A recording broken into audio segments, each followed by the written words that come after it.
All right, welcome back to the Middle Tech Podcast. You got Logan Jones, joined today by Evan Knowles.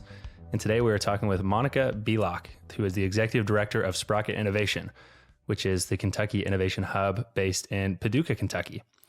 Just to remind listeners what we mean when we say a Kentucky Innovation Hub, Kentucky Innovation is one of our sponsors, which is part of our state's Cabinet for Economic Development, and they support entrepreneurship throughout the state through these different hub organizations. So you've likely heard about some of these hubs on our podcast before, the others being Awesome Inc., SOAR, Amplify, Blue North, Create, and Sprocket. So this is the first conversation we're getting to have with Monica.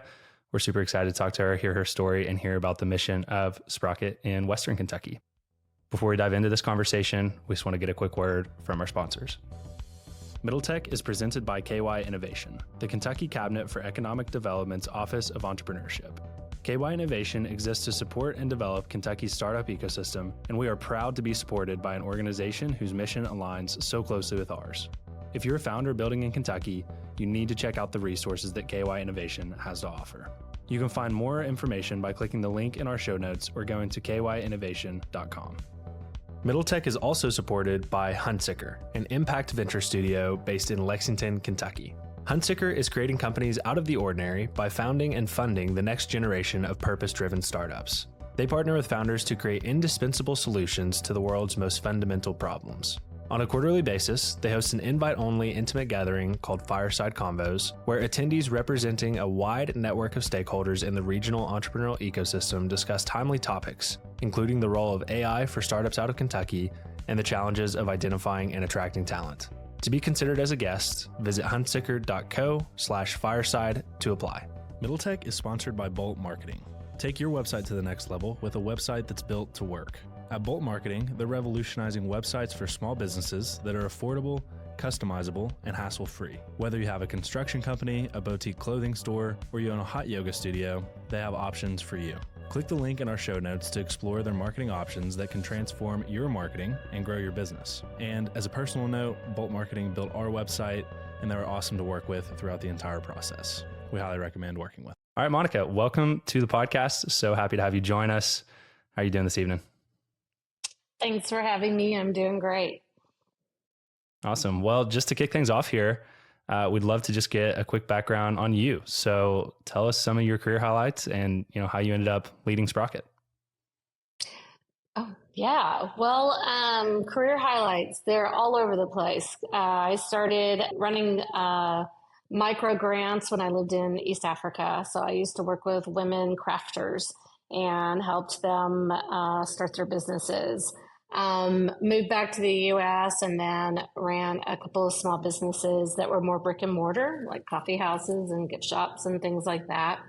And then went to work with the local government and started doing neighborhood revitalization. And that got me in economic development, which pushed me into some other projects with education and workforce. And went back to design school at Parsons, got a strategic design degree, and then just started playing around and building things. So I was working on something called the Paducah Innovation Hub, which was when the state of Kentucky started changing up all the area technology centers, which are the vocational schools. We rebuilt and redesigned our vocational experience to be really high tech because we knew the workforce demanded different skills.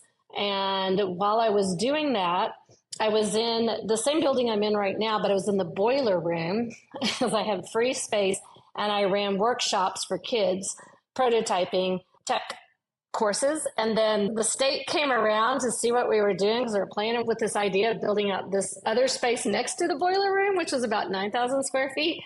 And they were like, take it up a notch and start working with adults. And so we did, and that kind of bore out the new Sprocket Entrepreneur Center here in Paducah.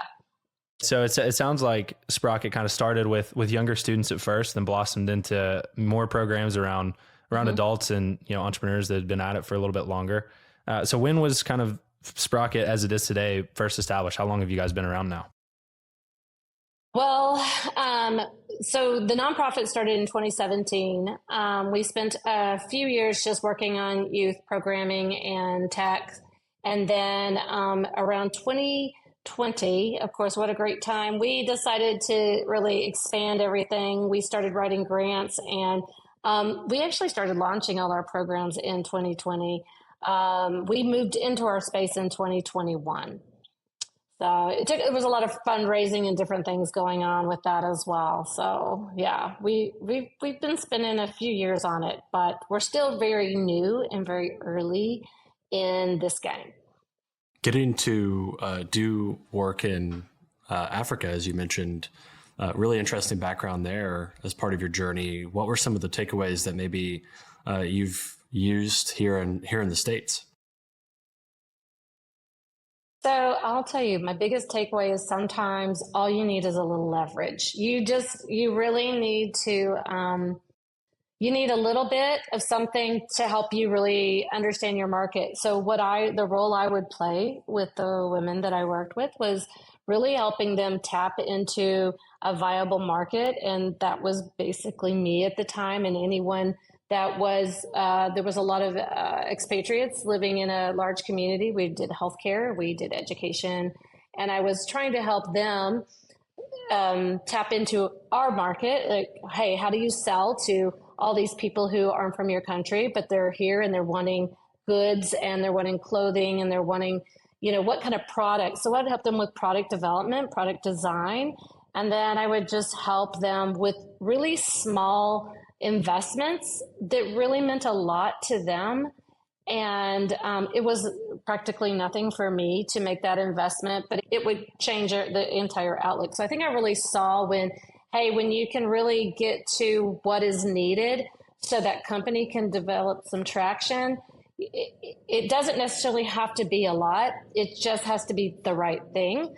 And so we would work that way. So I think that was my biggest takeaway, is that it doesn't always have to be a ton of money that has to come in. It just has to be the right kind of work and really knowing how to find that right market.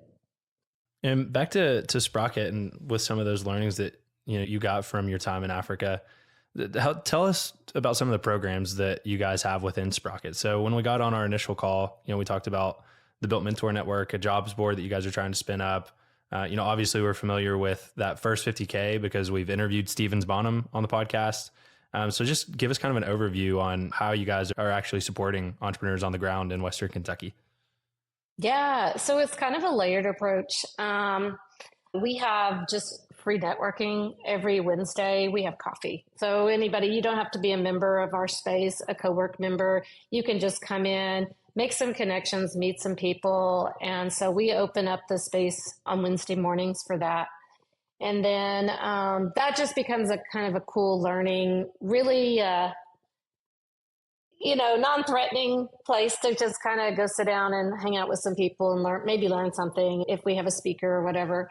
And then we have like lunch and learns, like I'll have a monthly lunch and learn, and we'll bring in somebody maybe from the cabinet to come and talk about incentives and, different opportunities, or we'll have someone from Keyhorse just share like, hey, here's how you approach me when you have something and you're looking for an investment. Or we'll have those lighter speakers, but they're meaty, but it's kind of the lunchtime, once a month, kind of more educational. And then we run 2 programs.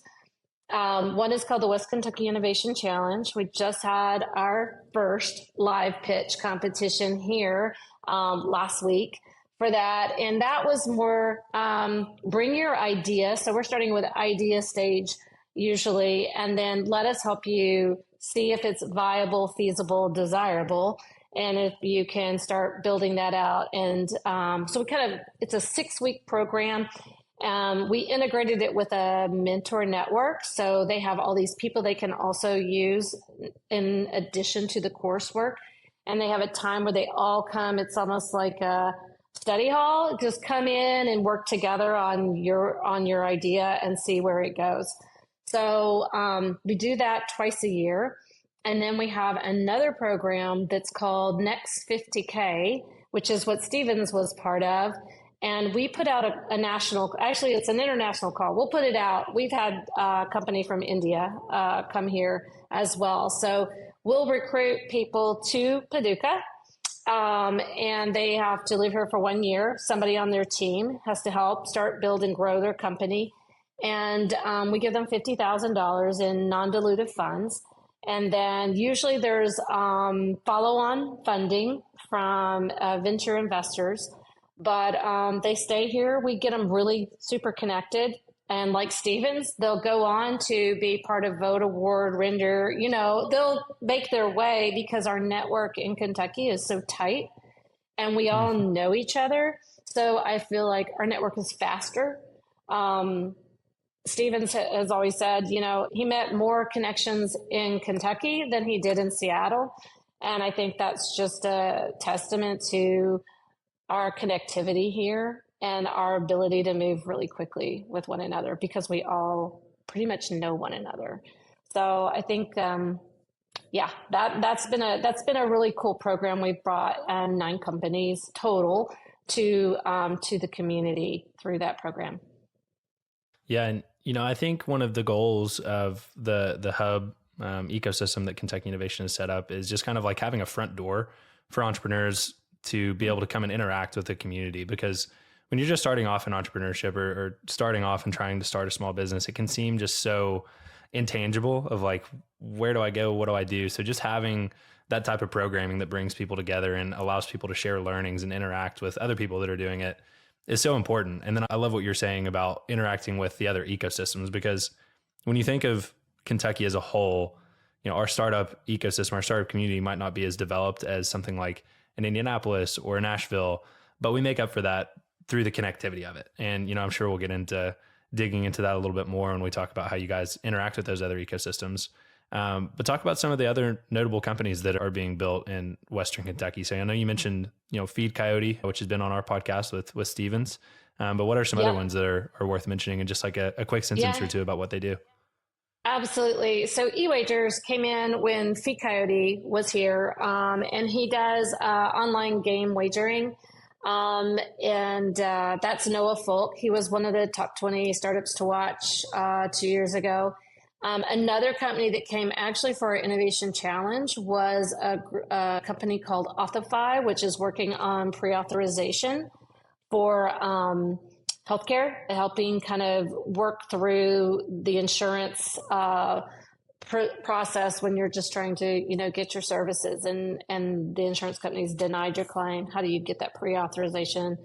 So we have another company called Data Rovers. They came in this year with our next 50K, and they're also working on that, but they're working on it from the providers. So they're a healthcare company as well, but they're working on it from the provider's view. On denials and how do you use AI to learn and resubmit your claims that way. And then I've got another cool company called Smart MS3, which has actually a device that you put on your body when you're in physical therapy. And then it actually can measure activation of muscle.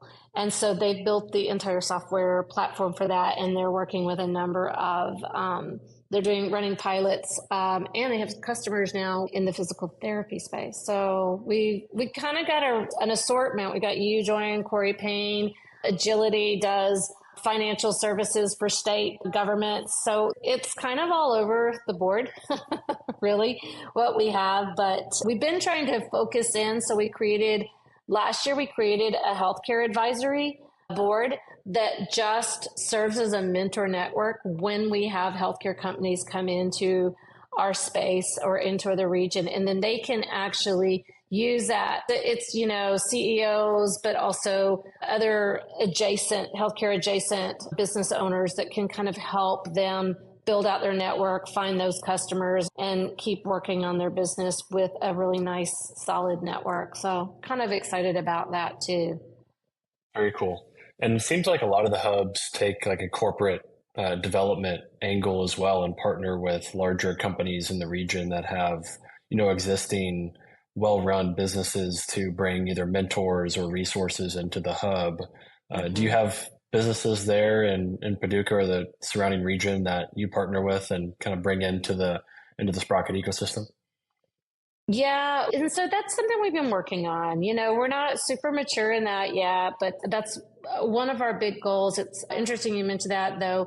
yesterday we had a board meeting, and one of my board members is the VP of software engineering at a company called Computer Services Incorporated, and they do core bank processing, which is a really highly regulated industry for regional and community banks. And, we're thinking about, okay, what if we built out that fintech network just using your company? Because it's one of the top 10 companies in their space. And just how would that work if we could make those introductions and bring those companies there, and think about how much faster they could get if they had just some resources that they could call and go, okay, we're kind of thinking this angle. What are your biggest issues right now? And how can we look at your pain points and address those with some other products? And I think that those kinds of things have to occur. Healthcare was our first little venture into that. But we think we could also move it into this fintech space, really, something where somebody is developing product for regional and community banks, and how do they do that, and how do they make those connections? That could be an opening for us. We also have, so we're at the confluence of four rivers here in Paducah. So we have some large river barge industry here as well.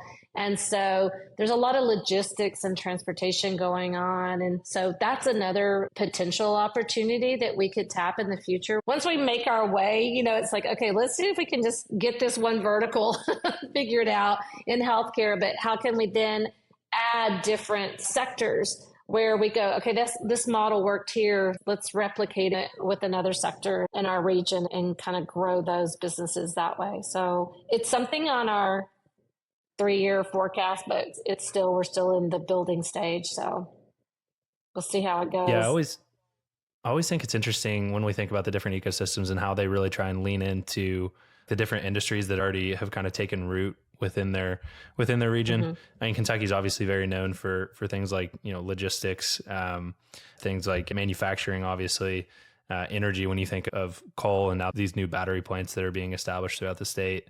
So I think it's super interesting that you talk about the barge industry, because I'm sure that's one that just is so under the radar, but is probably a pretty large industry when you start looking into it and moving all sorts of goods throughout the rivers. So very, very interesting one to kind of bring up there.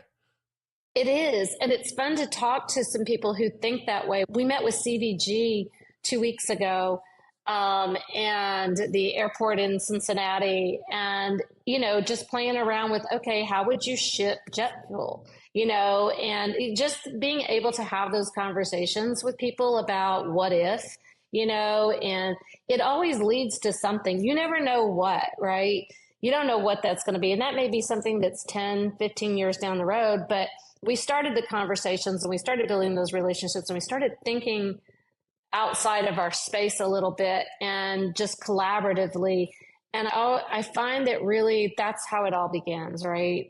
There's always something weird there that you can maybe connect to, and you just don't know what's going to grow from it. So we kind of, have really been trying to do that regionally as well, is like stay connected to everybody, which is why we're building the mentor network and the job board. It's just like, how do we connect ourselves even better as a region than we have before, and get word out to each other? And, people are busy. So it's a real challenge, but I don't know. I basically go around to the other hubs and figure out what they're doing right and try to rip it off mostly. How do you think about the difference between, small businesses and highly scalable startups that could, take on venture funding? How do you think about that as a hub, and treat, each business? Obviously, they're both entrepreneurs, but, hubs are there for innovation. So we've asked this question to some of the other directors of the hubs, and I'm always curious to hear the answer on that. But how do you all view the difference between, a small business that might be a mom and pop or a brick and mortar, and a highly innovative company, and the resources that you need to provide each? And I think that's why we kind of have the layered approach to entry with us. Sometimes just a coffee hour meeting with other small businesses works for those brick and mortars. And that is who shows up a lot. But we'll invite them to, we host Aviatra does a Fuel Your Business course, and we host that here in the winter. And we'll do it again. And honestly, sometimes some of the principles of building a business are just the fact, right? I've got to have a market, right, that wants me. It's got to be desirable. I've got to do the numbers right. Like I have to have some feasibility here. My costs have to be less than my revenue. It has to be viable. Like, okay, can you really build that? Even if it's a brick and mortar, okay, you want to start the next, I don't know, whatever you would start, books $1 million or something. You can, okay, inventory costs X. So there's some basics that everybody has to get real about. In some ways, the beginning of that process is the same thinking. Now, what is really different is in scalability, and I still think this is really good for brick and mortars to understand because everybody is getting disrupted, especially retail. So if I'm doing a mom and pop, I need to think about scalability because if I don't, I'm really at risk. I'm not recognizing threats. I'm not thinking about new entrants into my space. So that thinking is still really valuable. Business model design is really valuable even to the little brick and mortar. And sometimes it's good. We've had some businesses come in here and think about, help them rethink what they're already doing. Like, okay, can you scale this to get a bigger market? We had a guy here and he was basically one of those large machine junkyards. So he was literally the guy who, when you need a part for your giant front loader, he has the junkyard for that. And he was using spreadsheets and phones, and all the other guys in his space were doing the same thing. So he wanted to build out the platform where they could all have their database and they could each shop each other because all they were doing was shopping each other, but with a telephone. So in a way, it's like you can still do things. You can still rethink your business for scalability. I mean, everybody needs to grow. Obviously, restaurants are kind of the one where you kind of just have to be there because it's the food, unless, of course, you're having it delivered. But, when you think about it, there's still even that, like we've got a restaurant here, and she was on Top Chef, the restaurateur that's in our community. And it's called Freight House. And people now travel here, and now she's creating a whole new brand with social media and a whole digital platform. So it's kind of like the world is open for a lot of things these days. So it's not so far-fetched to have little brick and mortar companies come and learn some skills that might make them a little bit more savvy. But really, when you do look at the scalable and we start looking at venture funders and angels, they're going to want to see a return.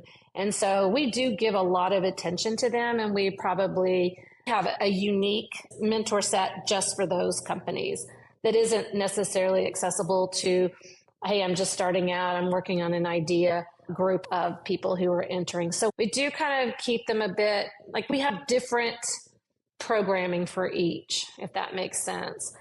But I think everybody benefits from listening to those fresh, new, innovative ideas. It's really how you're going to keep your business alive, not just grow it. 100%. And I think that's an important topic to discuss as a state because it's not like one is more valuable than the other. I mean, obviously small businesses can contribute a large amount to our economy, but they're just different and you support them in different ways. And there's different ways of funding them and there's different talent needs and there's different customer acquisition strategies. So I think at least just plainly stating like these are two different types of entrepreneurs that require a different set of resources is an important thing to do as we think about how do we allocate our resources as a state to these different markets, because just by nature of, the concentration of talent in some of our larger cities like Lexington and Louisville is going to lead to more of those like innovative startups and more attention from venture capitalists and angel investors. Whereas, ecosystems like Western Kentucky and Southern Kentucky are going to be ones where small business, can spring up and you want to connect those innovative entrepreneurs to the other hubs and just have that kind of network effect. So anyway, it's just a topic that Evan and I have been talking about a little bit as we've kind of seen how resources are spread around the state. I just think it's an interesting one that is worth having a conversation around. So we've talked a little bit about some of the industries that are established here. This is more of just like a personal interest question. You talked about logistics and manufacturing and healthcare, proximity to Nashville. One of the other things I think is really interesting, and if you don't know a ton about it, it's okay, but you mentioned on the call that there's some nuclear industry activity in Paducah because they store uranium there. Anything that you're able to talk about with what's going on in the nuclear space down in Paducah? So it really is interesting. It's fun to listen to. And this is just it. Like, I have nothing. This is where I think, curiosity is great. And entrepreneurs tend to be really curious. But what we have here is an old site where we've got stored uranium enrichment. It's deactivated, right? And so there's new technology now that says, hey, we can take this and we can reactivate this uranium. And so there's a company that is trying to come in and use a laser technology. And I'm not seeing anything private here. So that could be kind of a really interesting idea. There's also nuclear technology has grown to where they're using modular reactors. So, immediately I'm thinking of, oh my gosh, think about, Japan, think about Ukraine, you think about Chernobyl. These terrible disasters. Like, I don't want this anywhere. But it's really changed. And I've gotten to sit and just listen in on some conversations. And it's just fascinating what is happening in that space. You also have to look at the electrical goals, right? For electrical vehicles. And then you look at the grid in Texas and all the fails for not having enough energy and the energy consumption of us and what we need to do as a country. You kind of look and you think there is no other alternative at this time if we are going to fulfill these goals in this, of the usage of electric vehicles even. And so it kind of makes you think, and you start to see it, and everybody's moving towards it. So if you look at what some of the granting that's going out of the Department of Energy in different places, you'll see there everybody is looking for the next new technologies that are going to take us into a safer, cleaner use of energy. So I think it's going to happen because I don't think we have a choice. And what you know about our country is that we can always jump to the highest bar and achieve stuff. We have smart people. We do smart things. People are innovative. They're amazingly creative. And so I think that there is a really interesting potential there. And it just so happens that we have a lot of these depleted fuel rods that contain uranium. So somebody should figure out what to do with them. And it's kind of cool because it's like, we're recycling. Yay. It's a big project in that, but I'm not part of it. So I'm not an authority to speak on it. I've just been kind of listening and watching and seeing what's going on. So we'll see. But that's definitely going to be some big operators, not small necessarily startup, but there is probably something where a startup could build something adjacent, right? Because there's going to be a lot of needs for that. So we'll see what the future holds. Really interesting. Yeah, I mean, what essentially would hopefully happen is an ecosystem forms where the larger players come in, and then there's incentive for entrepreneurs to build supporting businesses within that ecosystem. And this is actually something I follow pretty closely. I'm pretty fascinated just by energy production in general, but I've been following what's going on in the nuclear space for quite a while. And the state of Kentucky is definitely paying attention to it. There is a bill that has been drafted. It hasn't passed yet, but they're trying to establish the Kentucky Nuclear Energy Development Authority to essentially just prepare the state for the introduction of nuclear energy. And I think it's really interesting because it does have such a negative connotation around it. You think of all the disasters that have happened around nuclear energy, but if you follow some of what's happening in the space and some of the advancements that have been made with these modular reactors, these SMRs, and some of these newer designs, it is leaps and bounds safer. And in some cases, cannot melt down due to the way that they've been built and the laws of physics. So it does excite me that there is like some little blip of that in Kentucky that might be able to take root and build kind of this kind of emerging technology ecosystem. So something to definitely keep an eye on as far as Paducah goes. Evan, I know you had something that you wanted to jump in and add there as well. I'll pass it over to you.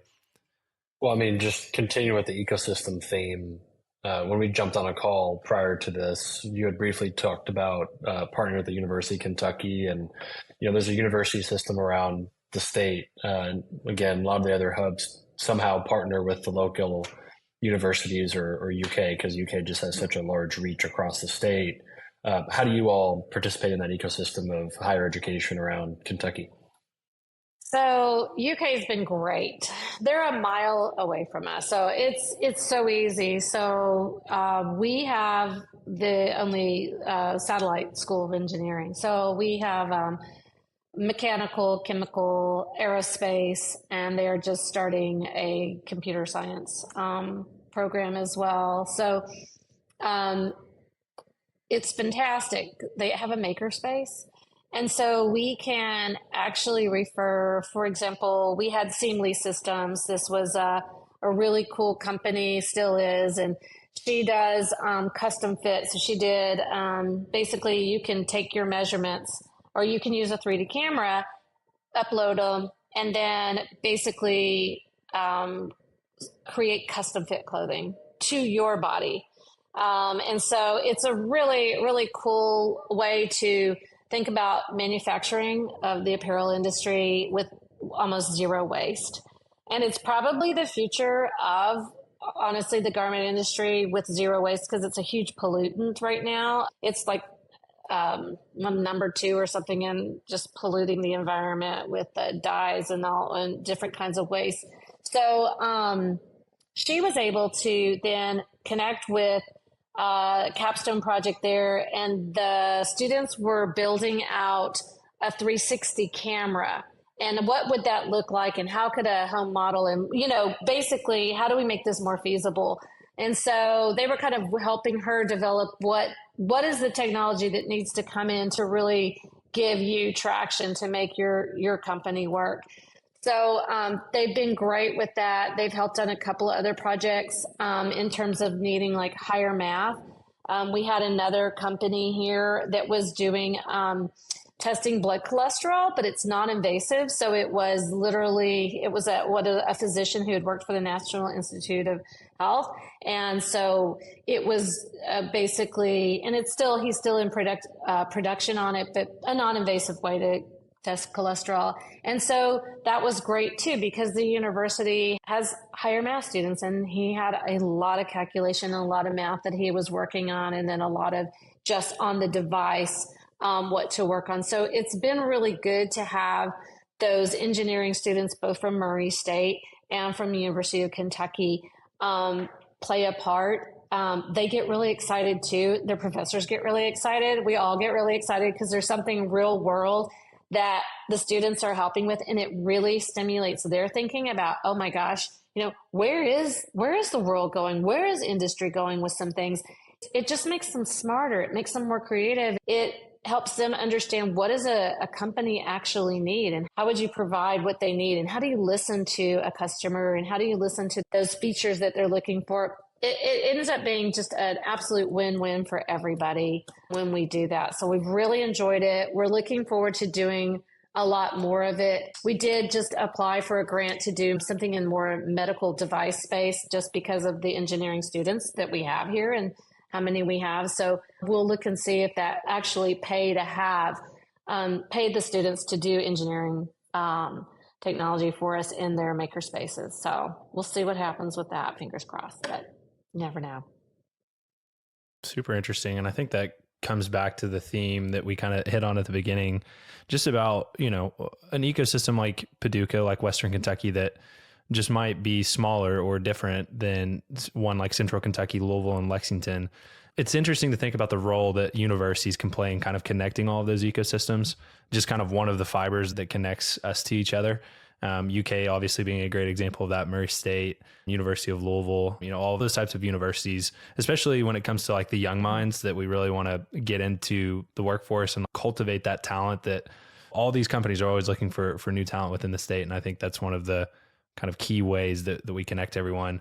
Just in your experience, I'm curious, when it comes to interacting with some of these other hubs and some of the other ecosystems and communities around the state, what does that look like for Paducah, for Sprocket? How are you guys connecting people? What does that look like on your end? It depends on the company. For example, Stevens, okay, we'll talk about Feed Coyote because he's an easy example, right?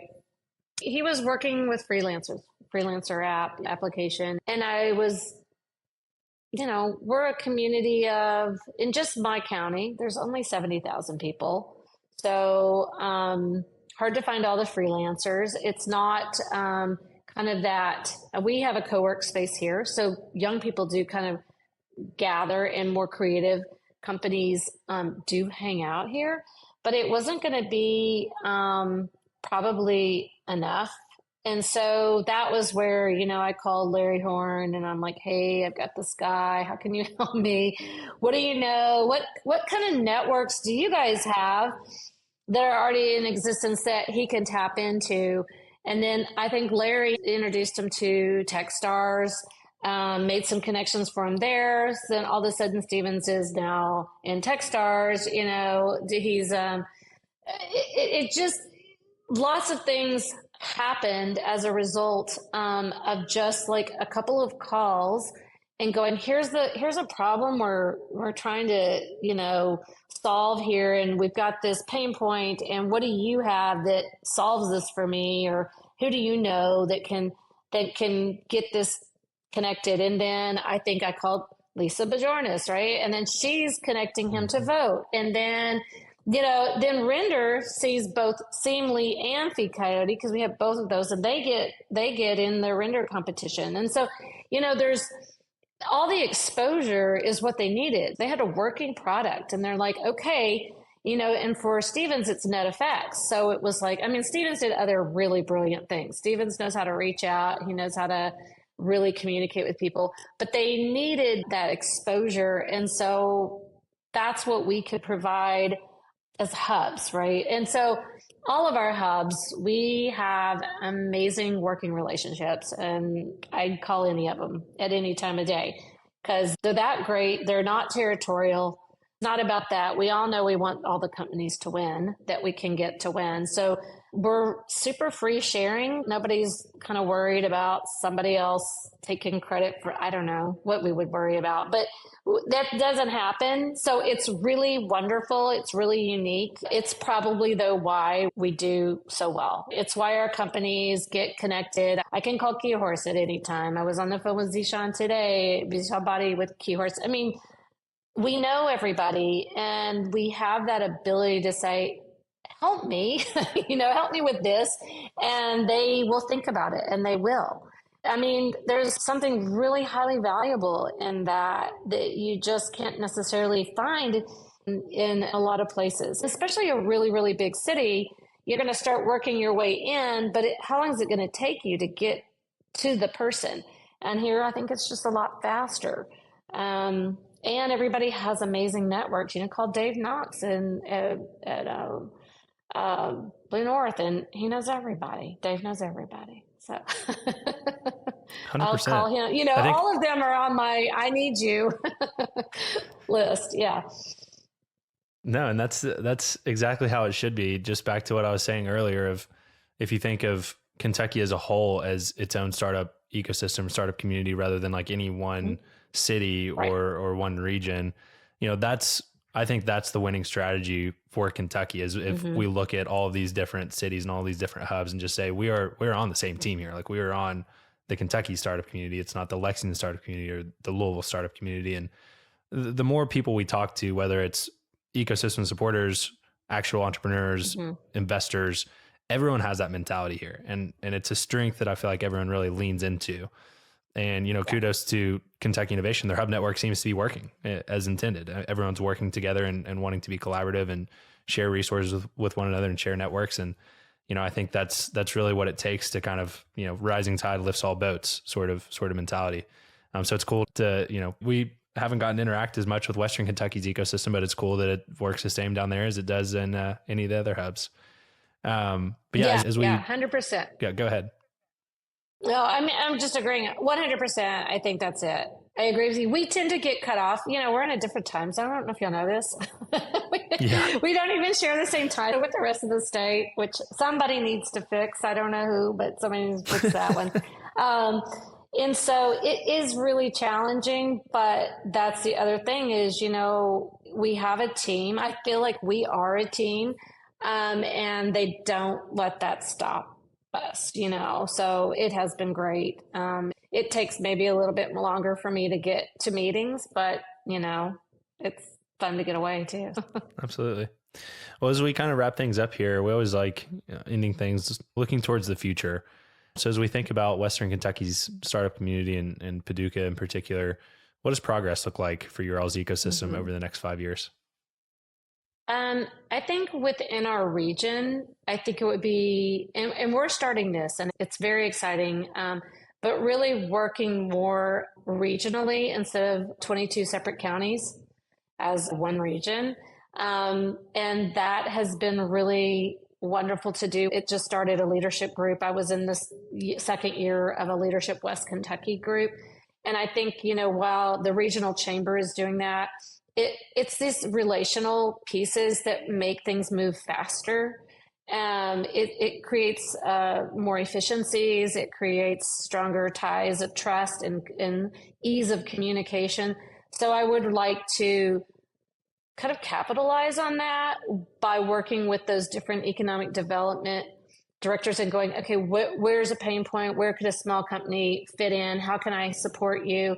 We want to do more regional storytelling as well. So we, as our organization, we're looking at grants that help us, hire creative teams to do things like that. Because I think that's going to make us as just over here a little more cohesive and more digestible for anybody coming into the market and wondering, okay, where do I go? How do I understand you as a geographic location and a group of people? So that's a big one. And then really for us is to understand how to get into these verticals. So right now we're playing around in the healthcare space.